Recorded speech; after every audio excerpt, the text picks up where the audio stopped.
여러분 반갑습니다. 지금은 코로나19 이후에 보호무역주의의 강화와 우리의 대처에 대해서 좀 말씀을 드리도록 하겠습니다. 여러분, 지금 우리 코로나19로 말미암아 전 세계적으로 이제 그 보호무역주의가 강화되는 것 같습니다. 원래 이제 그 리카르도라고 고전경제학파의 그 리카르도가 우리 자유로운 그 국제무역 강조하는 비교 우위에 근거해 가지고 우리가 각자가 잘하는 그런 어떤 제품을 생산할 때 사실은 전 세계가 유익을 얻는다. 그리고 특별히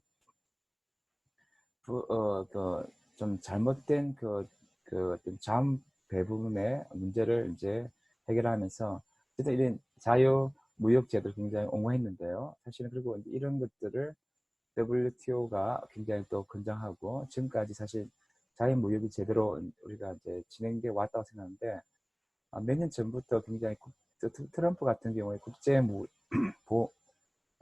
보호무역을 굉장히 강조해왔죠. 미국 우선주의 하면서. 그런데 지금 최근에 그 코로나19 사태로 인해서 더욱더 이제 그 보호무역주의가 굉장히 강화되는 것 같습니다. 뭐 예를 들어 가지고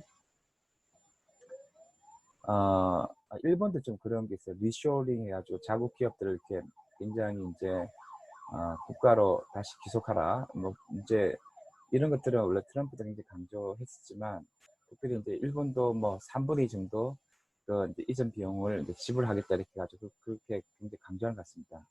근데 이게 이제 기업 차원에서 굉장히 요새 많이 이제 그게 동기부여가 되는 게 사실 옛날에는 중국 같은 그런 나라, 베트남 같은 그런 나라에 싼 인건이 통해서 편익 비용을 공리주의 봤을 때 좀 감소시키고 비용을 인건이 싸니까 이제 생산 비용이 절감되고 무엇보다도 이제 또 시장에 그 가깝죠. 시장 접근성 차원에서 굉장히 이제 편익을 가지다 보고 그런 공리주의 논리에서 이제 우리가 또 중국에도 많이 가고 또 베트남 우리나라는 베트남 같은 경우에 이제 굉장히 투자를 많이 했는데 지금 코로나19로 말미암아 사실은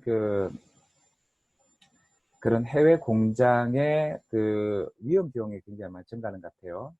그래서 이제 생산 차질이 많고 그래가지고 뭐 지금 중국과 또 관계를 맺고 있는 뭐 독일, 미국, 또 일본 등 여러 선진국들이 리쇼링 그러니까 그 자국으로의 굉장히 그 기업들의 이제 그 복귀를 굉장히 추구하고 있는 것 같고 우리나라도 약간 그런 경향이 있는 것 같은데 사실 이런 그 식으로 해가지고 보호무역주의가 굉장히 정대되면은 사실은 뭐냐 하면은 현실을 봤을 때 제3세계 경제가 굉장히 어려워질 수 있겠죠. 지금 베트남을 비롯해가지고 여러 나라들이 이 선진국 보호무역주의로 인해서 아니 코로나19 그 사태가 경제적으로 이제 봉쇄성이 그렇겠지만 또 보호무역주의가 강화되면 점점 자국의 경제 상황 굉장히 이제 좋지 않게 되지 않겠느냐.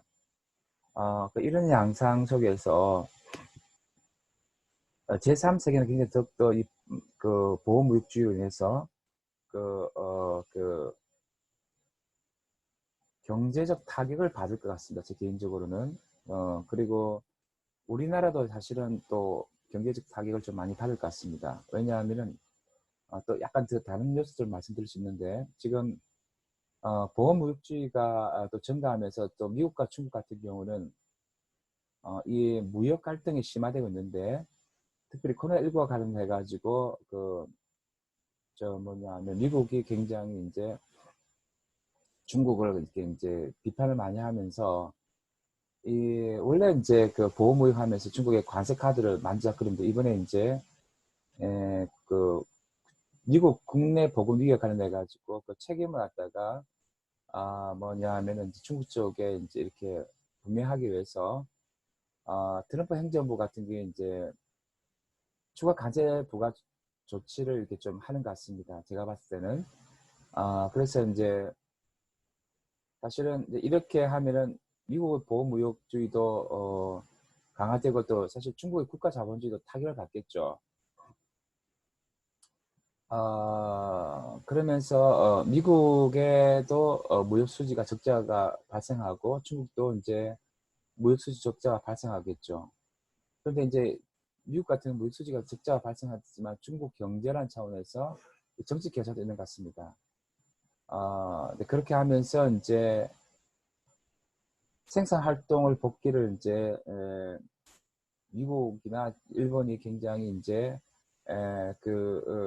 이렇게 많이 일어나고, 또 미국은 굉장히 이제 또 반중 정책도 강화시키는 것 같아요. 그래가지고 이번 코로나19 책임을 사실 중국 측의 책임이 많지만 많이 이제 정신부스하게서 말하는 방위지 중에 하나는 그 정가하는 것 같아요.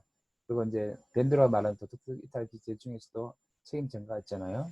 그래서 그렇게 하면서 이제 이렇게 약간 트럼프 개인적으로는 이제 대선에서 승리하기 위해서 중국의 책임을 물으면서 면죄부를 얻으려는 그런 어떤 좀 트럼프가 자기 승장인데 그런 경향성도 좀 보이는 것 같고, 그러면서 그걸 또 합리화하는 차원에서 중국에 계속 관세 부과처럼 징벌적 제재를 하면서 무역 협상을 굉장히 이제 전면적으로 이제 파기하는 쪽으로 이렇게 나오는 것 같습니다. 근데 이렇게 자국 중심 통상 전략을 하면서 중국과 대치하고 있는 좀 미국을 볼 때 이런 흐름들이 이제 일본 뭐 전 세계에 이렇게 흘러가면은 굉장히 이제 경제 제재도 많고 수출 통제도 많으면서 국가 보호주의, 무역 보호주의가 발생해서 신경제 냉전 상황이 되지 않을까.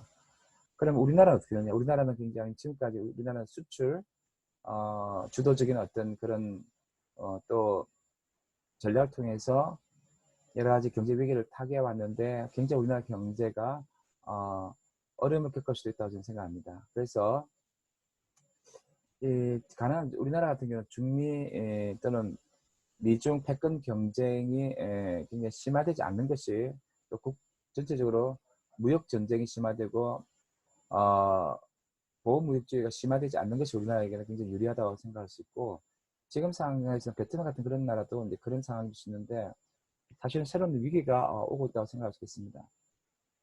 그래서 이제 이런 상황 속에서 사실은 이렇게 됐을 때 사실은 또 이런 환경위기랄까 이런 쪽에서도 심화될 수 있고, 사실은 보건의료 쪽에서도 이렇게 국가 간의 갈등이 심화되고 이렇게 하면은 제3세계에 대한 우리가 이제 solidarity 연대 속에서 제3세계를 돌보고 이런 것들은 굉장히 더 힘들게 되는 건데 좀 걱정이 많이 됩니다. 아무쪼록 국제 간의 이렇게 관계가 신내적 질서 또는 보호무역 쪽으로 가지 않도록 우리가 노력해야 되겠고, 또 기도도 많이 해야 될 것 같고, 그런 걱정이 됩니다. 이상 이렇게 발표를 많이 들어주셔서 감사합니다. 네, 감사합니다.